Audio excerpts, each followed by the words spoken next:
A couple of months ago, I was taking the subway home from a friend's place. It was late at night, and I was on probably one of the last trains heading east. There weren't many people on board, just me, some older ladies speaking quietly with each other, and a few students probably going home from campus after a long study session. Very few people got on or off, so I assumed most of us were going to the end of the line, like myself. We were all absorbed in our own worlds, myself listening to music, the old ladies chatting, and the students looking like they were about to fall asleep. Around the middle of the journey, one fellow got on and grabbed a seat near the doors, a few sections down from me. He wasn't listening to music or anything, but seemed unusually alert. It was a decent-sized city, and the norm was for people to keep their heads down and not make eye contact with anyone else. The only ones who didn't do so were usually tourists, understandably, but he didn't strike me as a tourist at all. He had a shady vibe that I didn't like one bit. I kept watch on him out of the corner of my eye, strongly avoiding making actual eye contact in case he was someone dealing with mental illness or addiction. I hated to be discriminatory like that, but live here long enough, and you would do the same. I have had my fair share of being trapped in conversations with people who weren't all there, and while nothing worse than that happened before, their unpredictability makes me uncomfortable.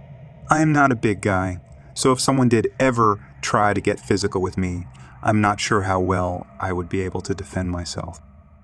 We were nearing the last station on the line, and we all got up to wait for the doors to open. Just before they did, I felt my messenger bag moving around. I turned to see if I was too close to someone and hitting my bag off of them, but it was the shady guy. He was rummaging in my bag, and before I could stop him, he had grabbed something and took off out of the open doors. I got off, hoping it wasn't my wallet he had taken, but I did a quick search and realized it was in fact my wallet that was missing. For context, my wallet contains pictures of my parents that I have no other copies of. They were killed in a car accident in my early 20s, and I have been on my own ever since. Perhaps it was foolish to keep something so valuable on me, but it seemed like the right thing to do at the time. I could hear him running up the stairs 2 at a time, and without thinking I just took off after him, yelling and pleading with him to stop. I chased him out to the concourse, where thankfully there were some subway employees who saw what was happening and went to their radios immediately. I chased him all the way outside, where I saw him toss the wallet into some bushes. I dug through them until I found my wallet, empty of cash and cards, but mercifully still with the pictures inside, completely undamaged.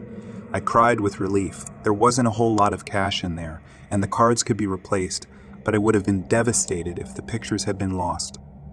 I went back towards the subway station to begin to file a report, and I was told that this guy was in fact a repeat offender. He did the same thing every time. Go on late at night, so there weren't many people around to prevent him from getting away. So far, according to the reports, he was making a decent amount from doing this, especially if he was selling the credit card information. But apparently, no one had been able to give a good description until me, so I was happy to have helped out at least that much. Something good came from the incident, at least. And I put the pictures somewhere much safer in case I ever had to deal with something like this again.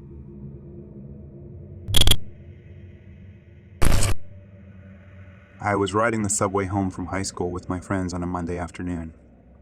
It was the beginning of rush hour and the subway was jam-packed.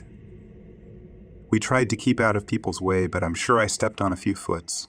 People were pretty normal for a Monday, kind of quiet and subdued, so my friends and I were definitely the loudest. We had a dance coming up that Friday at school, so we were all trying to coordinate with each other about what to wear. We attended a Catholic high school with uniforms, so the chance to wear normal clothes, especially for an event, was super exciting. We were chatting and giggling away, trying not to be too loud as the subway was filling up more and more. I was squeezed pretty tightly between my one friend and someone else behind me. Suddenly I felt like the person was moving closer to me, so I rearranged myself to try to give them and myself more room. But they became pressed up against me again shortly after. I looked around to see why this was happening, when I caught the eye of the man who was crowding me. He kept darting his eyes to me and my group of friends, and while I couldn't tell you exactly why, it seemed like he was watching us. Not just idly watching, but watching with intent. Maybe we were annoying him, but regardless, it made me uncomfortable feeling like I was being observed so closely. My friend closest to me exchanged glances, both picking up on the same energy. Then, I felt something like a tug on my uniform skirt. I reached down to see if it was caught on something, but nothing was there. It happened again, and I twisted around to get a better look when I saw the man's hand quickly move back to his side. I was immediately extremely creeped out. He didn't actually touch me, but this combined with the staring was just too much. Our stop was coming up soon though, so I figured as long as he didn't do anything else, I could just wait it out and tell my friends about the weirdo later. But then the train stopped in the tunnel between stations, as it sometimes does if there's a delay ahead. The conductor announced that we would be stuck there for a little while, and my stomach clenched. I suddenly felt claustrophobic and started to sweat nervously. I tried to just chat with my friends, but I was too distracted. I didn't want to trade places with one of them because then he would just do it to one of my friends who had no idea what was going on. So the next time I felt him shift around behind me, I shifted too so that I stepped on his feet. It didn't seem to discourage him at all. After what felt like eternity, the train moved again, very slowly. It kind of jolted at one point, shuddering over the tracks, and some people started to lose their balance for a second, including the guy behind me, who took the opportunity to grab the back of my upper thigh. I yelled out, suddenly not scared anymore, but very, very pissed off. I turned around to look him in the eye and told him to stop grabbing me. He immediately got in my face and told me he wasn't doing anything, but my friends got right back at him and told me they had been recording everything on their phones, calling him a creep, etc. He went a little pale but shut up and shoved his way towards the doors. Someone tried to stop him, but he got away. The cell phone footage my friends took helped them to make a case against him, since they already had him on file, and told us he would be banned from taking any public transit in the city. They also told us we could file a police report if we wanted, but we were young and didn't really want to go that far. I was just so grateful for my friends being able to stick up for me like that I didn't care about anything else. I'm glad he didn't do anything worse than he did.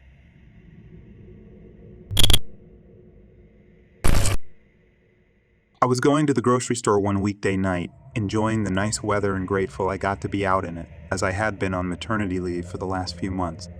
My son was enjoying it as well, wiggling around in his carrier I had strapped to me and practicing his babbling. It was surprisingly busy for a Thursday evening after rush hour, but I recalled that the upcoming weekend was a long weekend, so people were probably out running errands in preparation for the holiday. I was strolling down a side street, coming up to the main road just passing the entrance to the subway station. There was a small municipal parking lot beside me filled with cars. From behind one of these cars, two young men popped out and walked quickly up to me, looking left and right. I instinctively froze, preparing to bolt if things got weird.